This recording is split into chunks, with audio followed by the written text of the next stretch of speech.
Divoxradio.com. Tecnología, innovación y ciencia. A un solo clic.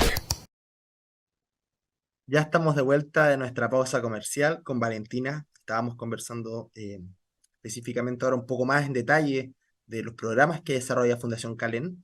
Yo, Valentina, te quería hacer una pregunta, pero no incomodar, la verdad. Es que como ha estado tan complejo el contexto respecto al tema de financiamiento, tú lo mencionaste con lo que pasó con temas de fundaciones que trabajaban con el gobierno, entre muchas otras cosas. Yo quería preguntar, ¿cómo están ustedes? ¿Cómo han hecho posible también seguir su funcionamiento? ¿En cómo se basan ustedes para poder apoyarse desde el punto de vista financiero? Gracias por la pregunta. Yo creo que es importante como dejar de lado esos tabú de hablar del tema de los dineros, porque el no hablarlo muchas veces nos lleva justamente a situaciones como lo que pasó con el caso convenio. Al contrario, nosotros estamos súper abiertos a hablar de eso y transparentarlo, ¿ya? Primero, comentarles que como fundación no tenemos absolutamente ninguna relación con el caso convenio. No recibimos ninguna asignación directa y ahí es súper importante hacer este acto como de educar a la sociedad y comentar que es muy distinto los fondos concursables a las asignaciones directas, donde lamentablemente hay mucha menor regulación, menor fiscalización, etcétera, etcétera, y también se da este espacio para como los conflictos de intereses versus los fondos concursables, que vendrían a ser más o menos nuestro 70% del presupuesto. O sea, dependemos mucho de eso, lamentablemente. Es algo que estamos trabajando para tratar de revertirlo. Pero esa es la realidad. La realidad del ámbito de reinserción social es que en general hay muy poco presupuesto desde el Estado para los programas estatales. Incluso como dentro del presupuesto de Gendarmería es muy bajo el presupuesto en reinserción social en específico. Y pasa un poco lo mismo, hay solamente un fondo concursable específico de seguridad nacional, que este año no se dio por la situación del caso convenio. Y los otros fondos uno intenta apelar a cómo uno contribuye en ámbitos de vida saludable, de salud mental, de habilitación laboral, etcétera, ¿ya? Y la otra parte de nuestro financiamiento proviene de todas aquellas personas que sintonizaron con nuestra causa y se comprometieron. Entonces son todos los socios y socias, personas. También tenemos algunas empresas, no tantas. Ahí vamos trabajando por el juntar más empresas que nos aportan también directamente a lo que hacemos nosotros. Y ya después viene como todo lo que es como autogeneración de recursos. Las colectas anuales que hacemos, las campañas puntuales, de repente hacemos campaña por el mes de la mujer para financiar nuestras intervenciones con las mujeres, la campaña del libro para promocionar un libro que nosotros tenemos como fundación y así. Incluso nuestra tienda solidaria, que es algo que nació como consiguiendo donaciones y nosotros vendiéndolas para poder ir sumando recursos. Ahora hemos ido transitando a que nuestra tienda solidaria tenga productos generados en nuestros talleres laborales y así fomentar los emprendimientos de las mujeres que están privadas de libertad. Así que ahí pueden meterse a nuestras redes sociales y ver los catálogos que tenemos disponibles. Cosas hermosas que están haciendo y que todavía las estamos acompañando para que sean cada vez de mayor calidad, más vendibles, etcétera. Esas son nuestras fuentes de financiamiento. Ahora es importante mencionar que esto es una constante búsqueda, un constante esfuerzo que vivimos todas las fundaciones.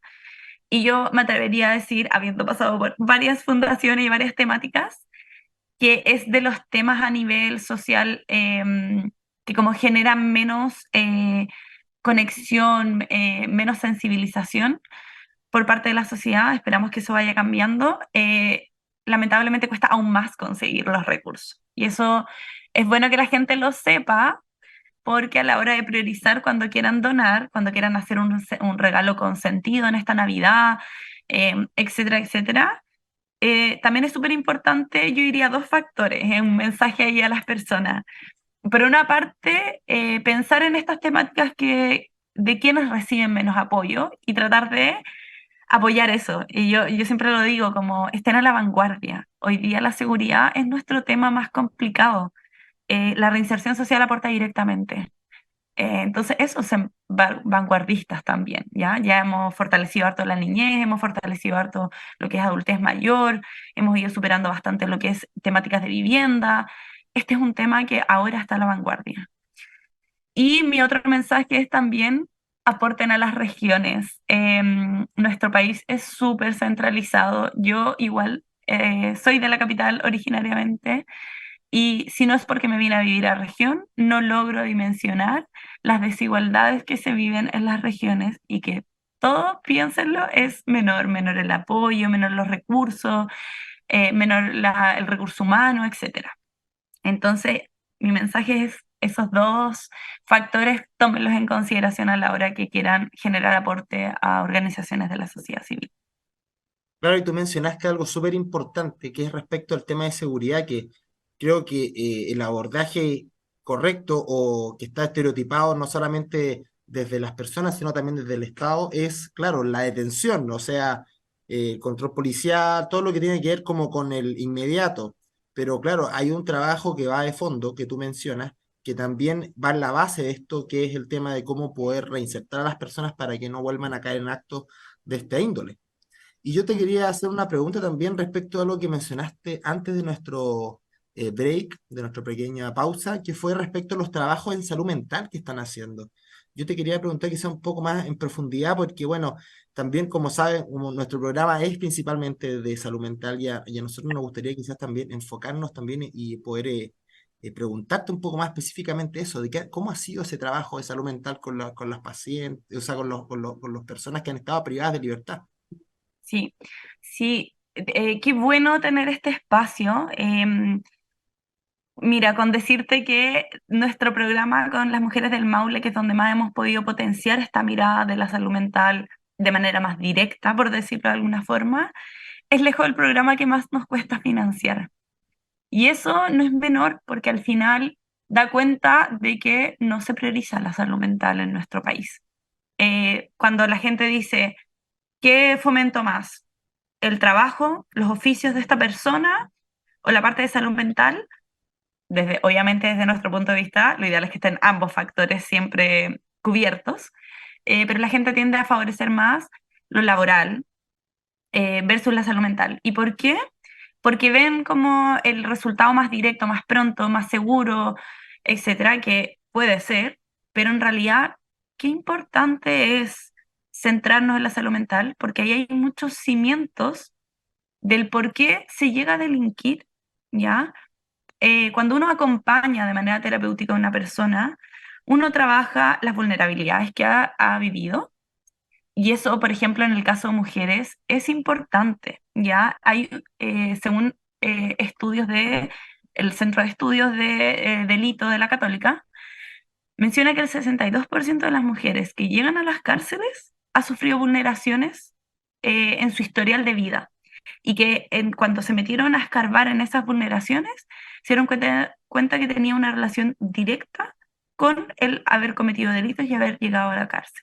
El haber pasado por situaciones de agresión sexual, de violaciones o de abusos constantes, de abusos de conciencia, de privación cultural, etcétera, tienen una relación directa con el haber llegado a la cárcel. Entonces, cuando uno se da cuenta de eso, cuando se da cuenta de que la cárcel genera impactos negativos en la identidad de las personas, en su salud mental, entonces todo te está diciendo los antecedentes y las consecuencias, lo importante que es trabajar la salud mental y eso genera esta parte más del generar conciencia de mi historia de vida, posicionarme ante eso, pero también de mis habilidades, de que puedo generar cambios, de que tengo las oportunidades para desarrollar herramientas, etcétera, etcétera. Es súper importante de alguna manera devolver este acto de motivación, de confianza, de autoeficacia en las personas, porque si no, ¿con qué se van a quedar? Con la experiencia que ya tienen en el cuerpo, que muchas veces es únicamente el delito, que saben que lo pueden hacer bien, pero si no hay alguien ahí que les guía en su proceso de vida y que les haga ver que también pueden como destacar de otras formas, es difícil que exista ese cambio.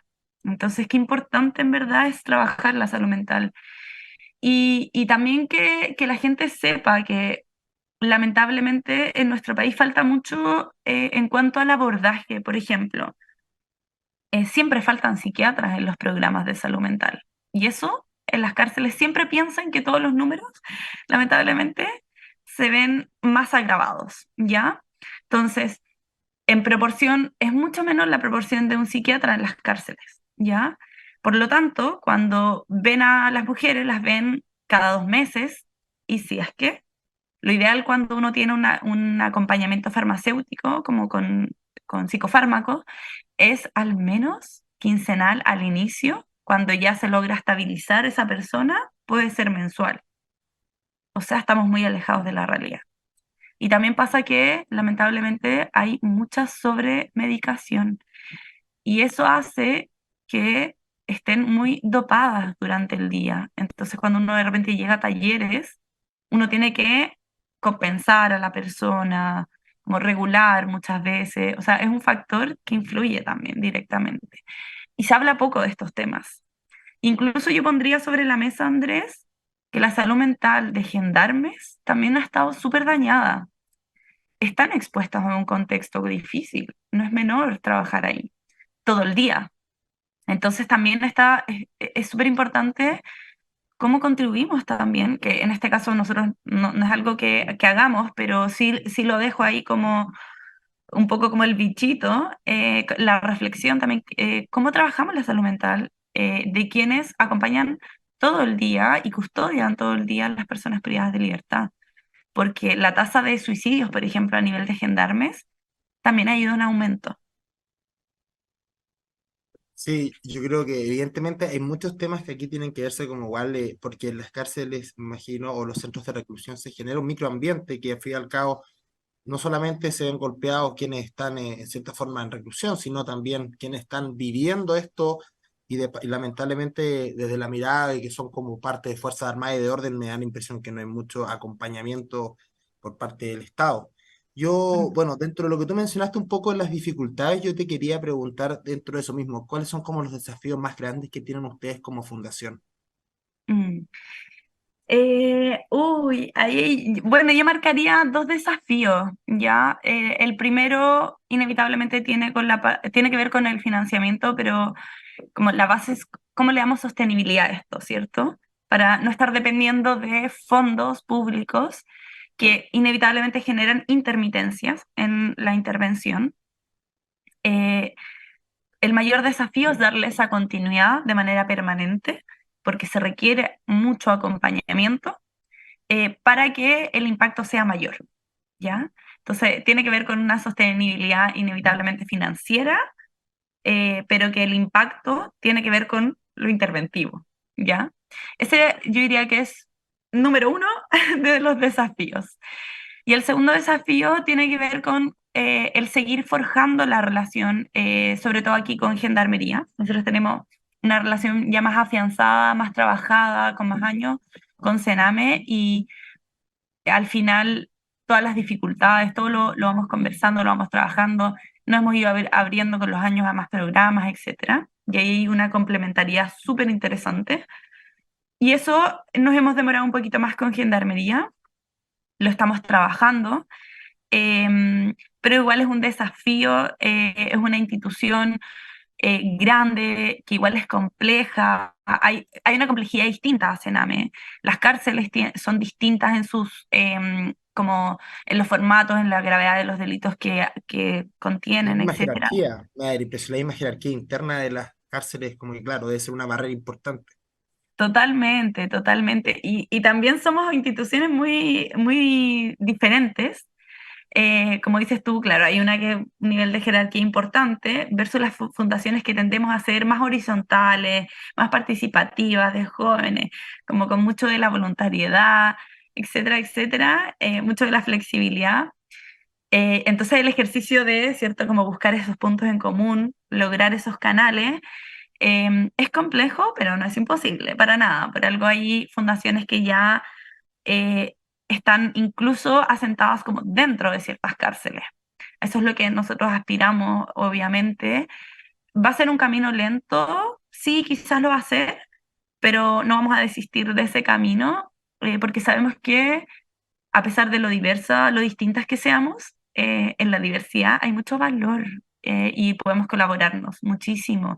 Por ejemplo, Gendarmería, las metas que le ponen, el presupuesto que tienen, incluso como el modelo interventivo los hace como segmentar las intervenciones a cierta población. Entonces es importante que hayan organizaciones de la sociedad civil que te ayuden a abordar las otras poblaciones que tú no estás pudiendo abordar. Ahí nos complementamos. Claro. Y yo te quería preguntar también si tienes como alguna experiencia, algún caso de alguien que tú me puedas contar, así obviamente sin dar nombres ni nada, pero de esta reinserción, de este proceso, de este viaje en el cual la persona tiene una transformación importante o está en vías de y logra poder reinsertarse, ser útil para sí mismo y también para los demás. Mm, sí, totalmente. Mira, Mira, hace poco conocí el caso de un chico que estuvo en el primer grupo de los participantes, desde el cual surge la fundación, ya este proyecto que yo te comentaba de Corfo. Y él, algo que yo creo que es un caso muy generalizado de alguna manera, que de estos casos que se escapó en algún momento, lo pillaron después, tuvo que volver a cumplir la condena. Entonces tuvo como, de alguna manera, desde la mirada terapéutica le llamamos de estas recaídas, ¿ya? Pero de las recaídas es donde uno puede sacar mayores aprendizajes, ya a pesar de lo bien y el impacto que habíamos tenido con él en el como en todas las primeras intervenciones que hicimos como fundación y que era de los mejores participantes, igual tuvo una recaída, se escapó, eso al final igual la grabó, tuvo que igual terminar la condena, etcétera, pero fue incluso un aprendizaje necesario para él. Ahora él ya cumplió la condena, salió, lo primero que hizo fue contactar a la fundación, no tenía redes de apoyo absolutamente ninguna, que eso también pasa mucho con estos casos. La familia muchas veces da la espalda, no logra sobrellevar esta situación, etcétera, o simplemente se van rompiendo esos vínculos. Se conectó con la fundación, logró estar en una pensión donde lamentablemente había mucha drogadicción, logró mantenerse alejado de eso porque ya dejó las drogas y ahora ha estado trabajando, buscando distintos nichos laborales, como más puntuales, más como de estas peguitas cortas, y está de a poco como levantando su proyecto, que es el proyecto de vida, que le surgió a raíz del taller de carpintería en el que estuvo en el 2018, y ahora está levantando como su proyecto de ser carpintero. Entonces, desde ahí lo hemos estado acompañando en este como emprendimiento en su vida y ha sido muy, muy lindo, la verdad, ver ese crecimiento y lo importante de transmitir esto como de que efectivamente hay altos y bajos como en el proceso de cambio de cualquier persona, pero eso no significa que hay que desistir. El nivel de convicción que él tiene ahora es hermoso, es un ejemplo a seguir y él también quiere como de a poco conectar a otras personas con eso, como dar a conocer el proceso que él mismo ha vivido. Y eso es muy lindo, muy enriquecedor. Transforman ustedes como una suerte de luz de esperanza para muchas personas y creo que es muy importante y apreciar el trabajo que hacen ustedes día a día. Yo le quería, ya como para ir cerrando, si me podría dar como alguna forma para la que la gente pudiera quizás contactarse como voluntario o para hacer donaciones. Aquí le queremos dar un pequeño espacio. Perfecto. Bueno, invito ahí a todos los y las oyentes del programa a que visiten nuestras redes sociales, Fundación Calén. Calén se escribe con K, termina con N, de no, por si acaso. Al ser una palabra extraña es bueno comentarlo. Nos pueden seguir ahí, sobre todo en nuestro Instagram, pero también tenemos nuestro LinkedIn, Twitter, etcétera. Y nos pueden hablar por las redes sociales. En general hacemos convocatorias de voluntariado, pero muchas veces, y se agradece a las personas que se ofrecen, porque hay veces que hay cosas que ni siquiera se nos había ocurrido, y que bienvenido es toda persona que quiera aportar. Pero también pueden ir a nuestra página web, fundacioncalen.cl, Y ahí van a encontrar mucha información de lo que hacemos, de lo que es la temática, de si quieren adentrar, si quieren ver nuestras memorias, los convenios que hemos tenido, etcétera. Y también los tipos de voluntariado que tenemos. Y por ahí también nos pueden contactar, salen nuestros teléfonos, correos, incluso está como el formulario de contacto ahí mismo. Así que actívense, búsquennos, vean lo que hacemos, propóngannos, contáctense. Nosotros en general estamos súper abiertos a recibir apoyo. Ya sea como si quieren donar como socios, si quieren hacer un voluntariado, muy bienvenidos todos y todas. Muchísimas gracias, Valentina. Espero que les vaya súper bien y mucho éxito con esta misión, esta luz de esperanza que le dan a las personas que están en vías de reinserción. Gracias, Andrés, gracias a ti y al programa por darnos el espacio y la importancia que tiene hablar de estos temas específicos y lo que mencionábamos de salud mental en las cárceles. Muchas gracias. Ahora nos vamos a una pequeña pausa comercial y volvemos. Divoxradio.com.